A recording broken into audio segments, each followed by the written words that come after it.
Hey vinyl community, it's Dwayne, Rock and Doc, back at you with another video. This time we're going to take a look at some of the vinyl finds I found when I was in Calgary for the Calgary Music Collectors Show on Sunday, April 26th. I actually got into Calgary on Saturday because they were allowing out-of-town vendors to set up on Saturday, so I was able to get in.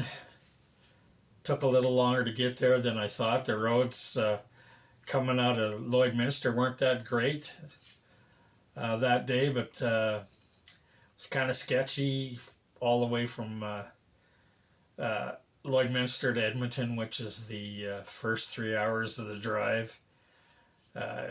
Lots of icy patches and overblown patches on the way there.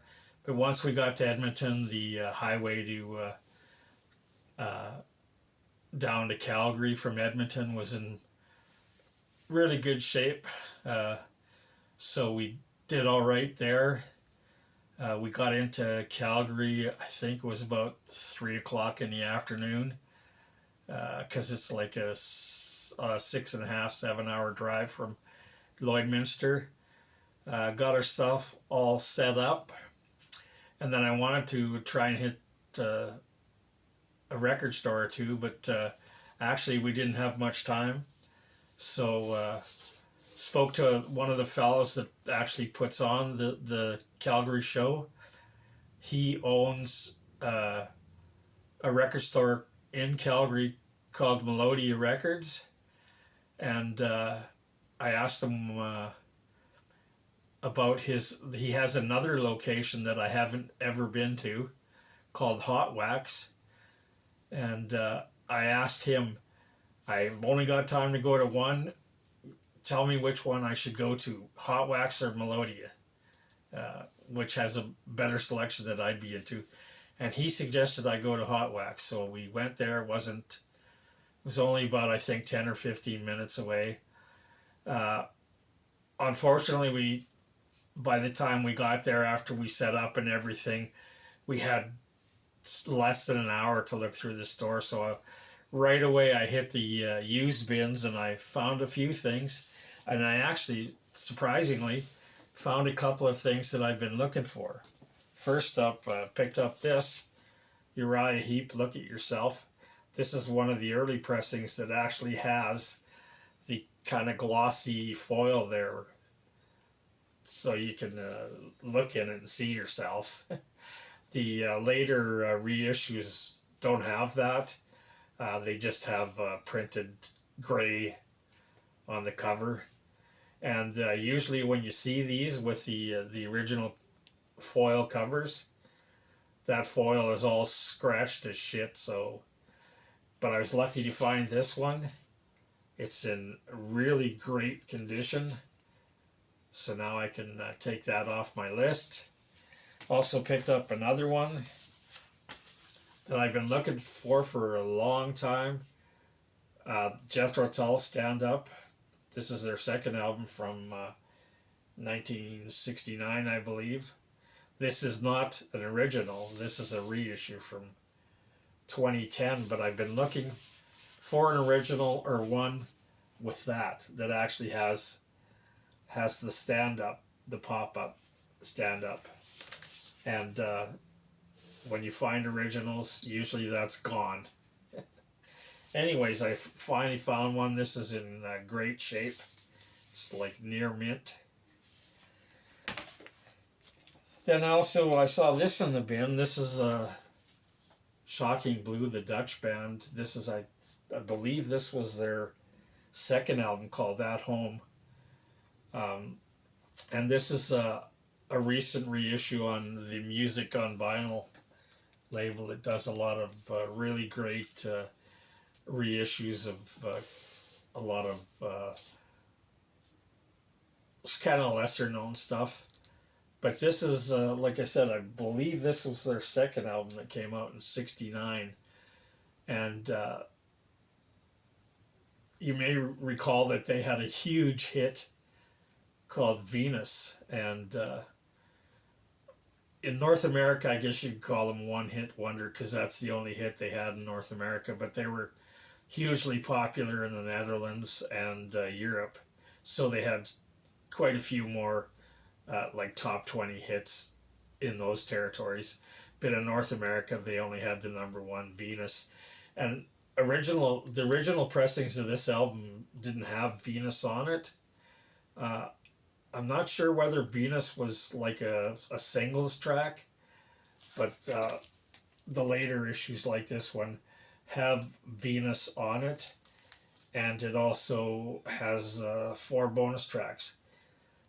But the US version of this album wasn't called At Home, it was just Shocking Blue, was self-titled, that came out a year after this one in the US, had Venus on it. But this, like I said, early pressings of this one did not. Then another one that I picked up that I've been looking for was Stone the Crow's Teenage Licks. And at least in my area in Alberta, these are hard to find in fairly half-decent condition. Most of the time, you find Stone the Crow stuff and they're just beat to shit and overpriced. But this one is, other than there's a sticker residue from a price tag, it's in pretty decent condition. The vinyl's in very good condition, and the vinyl's in really good condition. So I'm glad I finally got a copy of this. There's the gatefold. And this has got the, I consider one of the, among the best of the 70s, like rock female singers, and that's Maggie Bell. She doesn't quite get the recognition that like singers like Janis Joplin or Grace Slick, but I think she's right up there with both of them. So I'm still looking for, I believe this was their third album. I'm still looking for their second one. Like I said, when you find Stone the Crow stuff, it's beat to shit. But they did put out another album after this called Continuous something or other. I forget. I should have looked it up. But their guitarist, Les Harvey, was Alex Harvey's brother. He got electrocuted on stage at a gig they were doing, and that was the last album Stone the Crows did, and it was, I think half it still had his guitar playing on it, and then they brought in Jimmy McCullough, who later went on to play with Wings. They brought him in, and then the band broke up, and Maggie Bell went on a solo career. An interesting thing, the band was managed by Peter Green, who was also Led Zeppelin's manager. So if you're not familiar with Stone the Crow, it's highly recommended, or any of Maggie Bell's solo stuff. I think she's one of the top female rock singers. Then I saw this and I grabbed it because I've been looking for it for a while. This is Mars Bonfire. You may remember him from Steppenwolf. This is an album he did after he left Steppenwolf. And I was not... This isn't quite what I thought it would be. I thought it would be kind of more of a hard rock album. But it's actually kind of, I don't know what you could call it, maybe folky a bit. It's kind of got that West Coast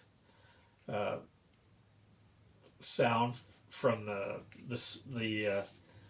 60s, like, or the late 70s, or the early 70s, like maybe the Byrds, something like that. But it's not terribly hard. Although he does do a version of Born to Be Wild on here. It's quite different than the Steppenwolf version, but like I said, I've been looking for it for a while. Cover's not the greatest. It's got a lot of ring wear, but the album's in pretty good shape, so glad I found that. Another album I got hold of was Krabby Appleton. This is their first album. I think this was from, I think it was 1970. And when I saw this, I almost didn't pick it up because I thought I had it and I didn't want to buy it again. But I figured it was at a fairly reasonable price. So I picked it up and I figured, well, if I do have it, I can always sell it. But I guess I don't have it. I have their second album. So now I have the first album. And they're kind of I don't know how you'd say it. They're a rock band, but not terribly heavy. So that's Krabby Appleton. There's the track listing and the band on the back there. And I saw this one in the bin and I just jumped at it because this is the one with the band cover with the finger showing there. And it was like $15 and I figured, oh shit. If it's $15, it's probably beat to shit because they're worth a lot more than that with the band cover. And no, it's the actual band cover, and surprisingly, the record is in really good shape. So I think somebody just mispriced that one and I got lucky. Anyways, that's Moby Grape with their the band cover. So then I was looking through some more.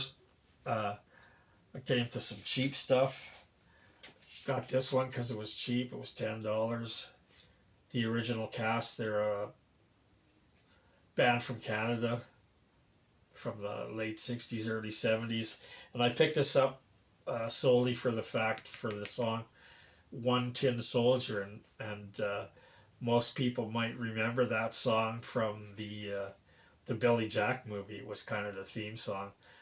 But the version they do isn't the version that was on the soundtrack or the movie. That one was done by a gal named Jinx Dawson, who was in a band called Coven. Look them up. They were kind of a early occult kind of hard rock band. But this is an alright album. It's kind of, I guess you'd call it sunshine pop. And I think they had another hit, I think, with the song Mr. Monday. So that's the original cast. And then I saw this one for $5.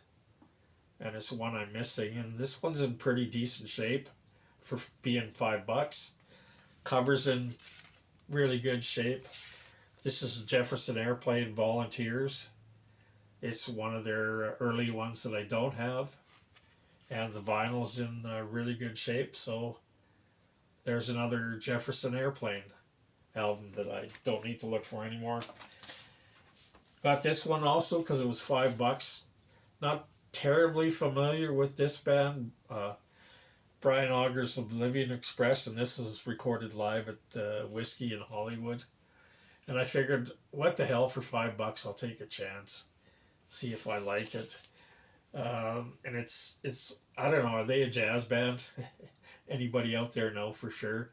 That is kind of jazzy, but that's not my kind of thing. But I listened to some of it. I haven't listened to all of it. And it's not too bad. It's got a lot of organ on it, so I'll give it a couple of more spins, see if I like it. If not, I'll just throw it in my for sale bins. But like I said, for $5, you can't go wrong. And then another one that I got, the last one I got for $5, was the Champs at their very best. And this is a band from the late 50s, early 60s, and you may remember they had a huge hit with a song called Tequila. That song isn't on this album though. So this is just, I don't know.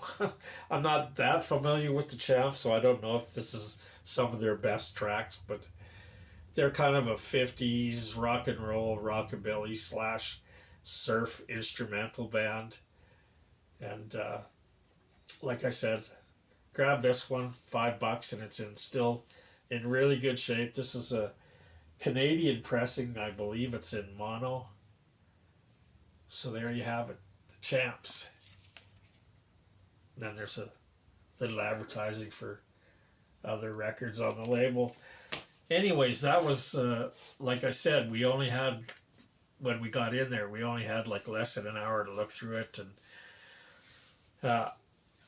I didn't even get a chance to look through the new stuff. I just quickly looked through and it was getting close to closing time, and I quickly looked through the used stuff and got those that I just showed you, and didn't have any time to look through the new stuff, which might have been a good thing, because I probably would have spent more money. Anyways, it's the record, if you're ever in Calgary, it's called Hot Wax. It's a really nice little store. It's kind of small, very tight, but like just going through the used stuff, I found a couple of things I've been looking for a while, and lots of other goodies. So recommend that store if you ever get to Calgary.